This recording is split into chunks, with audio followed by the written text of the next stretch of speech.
નમસ્તે મિત્રો, ફેસબુક અને યુટ્યુબ ચેનલમાં તમારું બધાનું સ્વાગત છે. આજે આપણે આવ્યા છીએ સુરત, અને સુરતના નામચીન અશ્વ જે ગણાય છે એની એમના જ ઓનર સાથે વાત કરીશું, અને જે નવી બે વછેરી અને ઘોડી લીધેલી છે તો એને વિશે વાત કરી અને જાણશું. તો કેમ છો દર્શનભાઈ? મજામાં? મજામાં ભાઈ, મજામાં.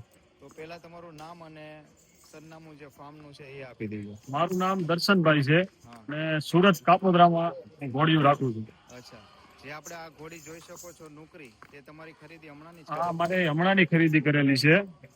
આ નુકરી બ્રીડમાં છે હા હા. અને આ મારી ઘરની વછેરી છે, એ મારવાડી છે. આ જે મારવાડી છે, હા. અને એમનું નામ શું છે? આનું નામ મોરલી રાખેલું છે હા હા. અને આ ઘોડીનું નામ મેં હેલી રાખ્યું છે. અચ્છા, આ એલી ઘોડી છે જે મહેસાણાથી ખરીદી હા, કરી. મહેસાણાથી ખરીદી કરી. અને ઉંમરની વાત કરીએ તો કેટલી છે? ઉંમરની વાત કરીએ તો આ સાડા ચાર સાલની છે. હા હા. અને આની ઉંમરની વાત કરીએ તો આ 35 મહિનાની છે. 35 મહિનાની છે. અને બે આપણે લગ્ન પ્રસંગમાં જ કામ બે કરીએ. લગ્ન પ્રસંગમાં છે. હા હા.